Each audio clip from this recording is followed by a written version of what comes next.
महेंद्रभाऊ चंडाळे यांच्यावर काही दिवसांपूर्वी झालेल्या आरोपांचा खुलासा करत त्यांनी आज पत्रकार परिषदेमध्ये त्यांच्यावर झालेले आरोप फेटाळलेले आहेत. शिवसेनेचे माजी जिल्हाप्रमुख महेंद्रभाऊ चंडाळे यांच्यावर काही दिवसांपूर्वी प्रसारमाध्यमांमध्ये आलेल्या बातम्यांवर आज त्यांनी पत्रकार परिषद घेऊन आपली सविस्तर भूमिका मांडली. यामध्ये त्यांनी आपल्यावरील सर्व आरोप फेटाळत वस्तुस्थिती ही सर्वांसमोर स्पष्ट केलेली आहे. यावेळी महेंद्रभाऊ म्हणाले की ठराविक कालावधीत मी नियमितपणे कामावर हजर होतो, मात्र काही कालावधींसाठी माझ्यावर निलंबनाची कारवाई करण्यात आली. त्या काळात मला नियमानुसार निलंबन भत्ता देखील मिळत होता. या संदर्भात सर्व अधिकृत कागदपत्रे महापालिका प्रशासनाकडून मिळवून ती पत्रकार परिषदेत सादर करण्यात आल्याचेही त्यांनी यावेळी सांगितलेले आहे. या प्रकरणात कोणताही गैरव्यवहार झालेला नाही, माझी प्रतिमा मिलिन करण्याचा प्रयत्न होत आहे, असा आरोपही त्यांनी आज पत्रकार परिषदेमध्ये केलेला आहे. या पत्रकार परिषदेला संदीप ताटे, दादासू जगताप, आनंद फारणे, स्वप्नील मस्कर, आबासू जगताप तसेच अन्य कार्यकर्ते मोठ्या संख्येने उपस्थित होते. केले आणि तुम्ही त्या कामावर हजर व्हा. रोल हां. माझं नाव महेंद्र चंडाळे.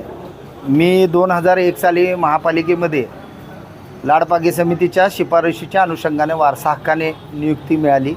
त्यानंतर 2005पर्यंत मी कामावर रुजू होतो. 2005ला मला निलंबित करण्यात आलं एका गुन्ह्यामध्ये माझं नाव आल्यामुळे.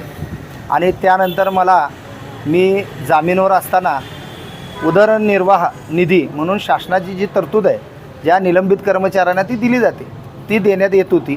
त्याचा कालखंड हा 2006 ते 2013 फेब्रुवारीपर्यंतचा आहे. तोपर्यंत मी कोणत्याही राजकीय पदावर किंवा कोणत्याही राजकीय संघटनेत नव्हतो. त्यानंतर 2013 फेब्रुवारीनंतर मला कोणत्याही प्रकारचा निधी देय झालेला नाही आहे किंवा दिलेला नाही आहे. तसा पूर्ण रेकॉर्ड मी महापालिकेतनं माहिती अधिकारातून मिळवलेला आहे. आणि त्यानंतर मी राजकीय पदावर काम करत असताना मी महापालिकेच्या निवडणुकी प्रक्रियेमध्ये पण नगरसेवकसाठी उमेदवारी लढवलेली आहे. आणि खऱ्या अर्थानं आत्तापर्यंत अत्यंत प्रामाणिकपणे तळमळीनं या सांगली नगरीसाठी सेवा करणारा मी एक सेवाचारी. संस्थेत असताना प्रामाणिक मी सेवा केलेली आहे. संस्था सोडून सामाजिक क्षेत्रामध्ये काम करत असताना, एका राजकीय संघटनेत काम करत असताना मी प्रामाणिकपणे काम केलेलं आहे. माझ्या मनात कुठलीही खोट किंवा पाप नाही आहे. म्हणून आजची प्रेस घेऊन परवा लागलेल्या बातमीचा मी आज रोजी खुलासा करत आहे. मी कोणत्याही पगाराची चोरी केलेली नाही आहे.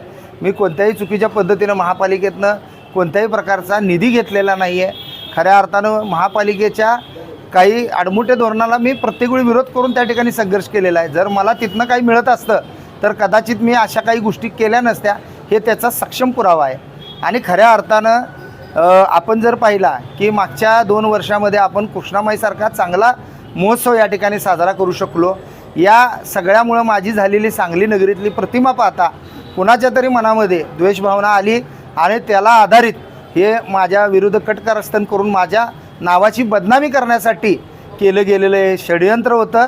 आणि खऱ्या अर्थानं त्याचे सक्षम पुरावे आज रोजी आपल्या सर्व पत्रकार बंधूंसमोर, सांगलीकरांसमोर मी ठेवत आहे. खऱ्या अर्थानं मी काहीही चुकीचं वागलेलो नाही. आणि जर पुढं जाऊन पुढं जर तुम्हाला पुरावा पाहिजे असेल तर या राजकीय पदाचासुद्धा आज रोजी मी राजीनामा द्यायला तयार आहे. महापालिकेच्या खातेनिहाय चौकशीलाही मी सामोरे जायला तयार आहे. जर उद्याला वाटलं, माझ्या कुटुंबियाला वाटलं, तुमच्यासारख्या सहकार्यानं वाटलं की मी त्या महापालिकेत पुन्हा रुजू होऊन त्या ठिकाणी तेच सफाईचं काम केलं पाहिजे, तर मी ती सेवा करण्यासाठी पुन्हा सज्ज होत आहे. पुन्हा सज्ज होऊन काम करायला तयार आहे. कारण आयुष्यात येऊन सगळं होता येतं आहे, एक सफाई कर्मचारी होता येत नाही. कारण लोकांकडून होणारा मान अपमान सहन करून लोकांना सेवा देणारी जमात म्हणजे ही सफाई कर्मचारी आहेत. आणि त्याचा जर इतिहास तुम्ही पाहिला तर तुम्हाला मुघल काळापासून तर आत्तापर्यंतचा हिंदुत्वासाठी त्याग करणारा, बलिदान करणारा सगळ्यात मोठा समाज म्हणून हा सफाई कर्मचारी वर्ग आहे. लक्षात घ्या. ज्या त्यावेळी ज्या त्या महान लोकांनी त्याग केला, बलिदान दिलं, त्या लोकांनी थोरत्वाला गेले. परंतु आमच्या पूर्वजांनी त्या काळी हिंदुत्वासाठी केलेला बलिदान ते आज तगायत आम्ही भोगत आहोत. आणि माहीत नाही की पुढं आणि किती भोगावं लागेल. आणि या माध्यमातून मला एक महापालिकेला सांगणं असेल की ज्या पद्धतीनं चुकीच्या वागणाऱ्या सफाई कर्मचाऱ्यांवर तुम्ही ही कारवाई केली, त्याच पद्धतीनं महापालिकेच्या या कर्मचाऱ्यांच्या विरोधात जे काही चुकीचं आपल्या महापालिकेमध्ये घडतं आहे त्याच्यावर पण तुम्ही त्वरित कारवाई करावी. कारण ती जी काही स्थावर मालमत्ता ती वापरतात, ते सफाई कर्मचारी क्वार्टर्स म्हणून ज्या ठिकाणी राहत आहेत त्याचा ते घरभाडा स्वरूपात त्यांच्या पगारातून कपात होते आणि परत त्यांच्याकडून घरपट्टीही वसूल केली जाते. ते अत्यंत निंदनीय गोष्ट आहे. कारण एकाच मालमत्तेसाठी 2-2 प्रकारचे कर घेणे हे कोणत्याही कायद्यामध्ये योग्य नाही आहे आणि त्या लोकांवर होणारे अन्याय, त्यांची होणारी आर्थिक पिळवणूक थांबवावी. कारण लाडपागे समितीच्या योजनेचा एकच या ठिकाणी प्रयत्न आहे की ह्या लोकांची सामाजिक, शैक्षणिक आणि आर्थिक उन्नती व्हायला पाहिजे.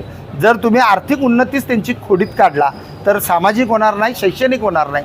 खऱ्या अर्थाने ह्या सगळ्यावर आपण योग्य तो निर्णय घ्याल अशी आशा बाळगतो. जय हिंद, जय महाराष्ट्र. नोटिशीला तुम्ही उत्तर देणार विभागीय चौकशीला बोललो की